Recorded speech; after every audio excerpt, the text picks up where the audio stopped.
because it's a brand new concept in the industry. People are not really sure what it is.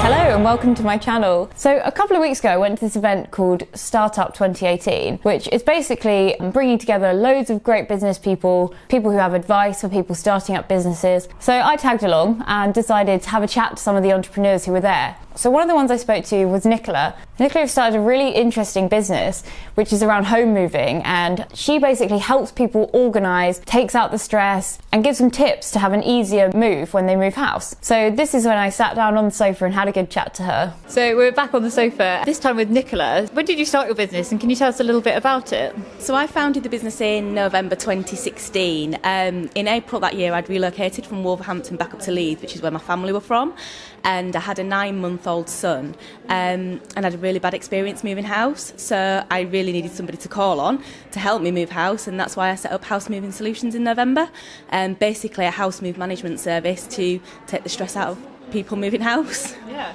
amazing. So you kind of did that because you had a young child and obviously there's so much to organise. Do you find that most of the people who come to you are the same kind of situation you were in? Yeah, I found that. People dealing with like anxiety issues and things like that, so it's all about the decluttering of the house and creating a plan for them to help them move. So it's kind of a 6-week programme preparing the mindset of my clients, I guess, to help them move house, and that's really what's worked. What have you found has been like your biggest challenge or the kind of the hardest thing that you found in setting up your business? One of the things is because it's a brand new kind of concept in the industry, people are not really sure what it is, and I think because people don't know that it's out there, they're really not sure what to search for online and things like that.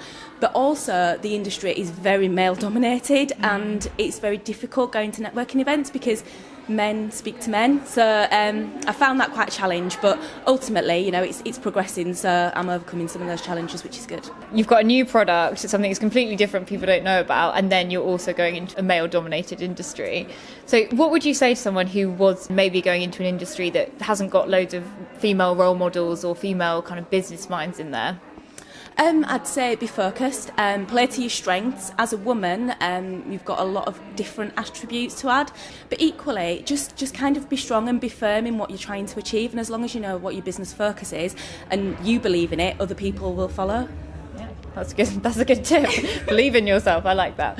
Have you had any moment that you've gone, oh God, what have I just done? Or anything you look back on now and you think, I wish I'd done that differently?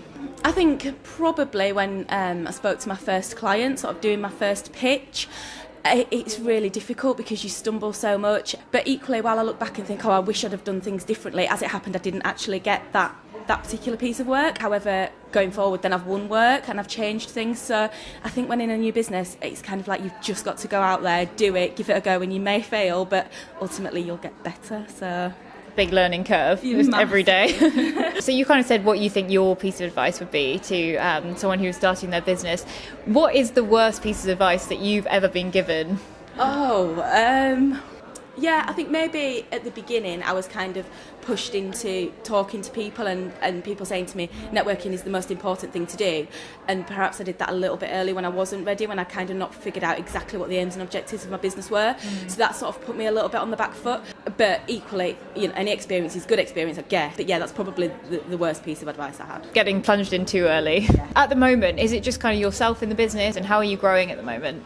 So it's just me at the minute. I think it will be me just for the foreseeable future. It is growing in terms of clientele. At the moment, I can cope with the capacity, and to be honest, I'm really enjoying learning all the different aspects of the business. So looking towards 2018, what is the kind of one thing you want to achieve this year with the business? So I'm contemplating writing an ebook, creating free advice and help for people, for anybody who's moving house, because a lot of the services that I target, people seem to have a little bit more wealth, and actually the reason I came into the business was because I wanted to help everybody move house. So so create a book, concentrate on my marketing strategy, and ultimately get more clients through the door. Awesome. Well, thanks very much for your time. If you liked this video, me talking to the lovely Nicola, there are quite a few more on my page, so there's a link to the playlist in the description. Have a look. If you enjoy them, please do subscribe. It's really appreciated.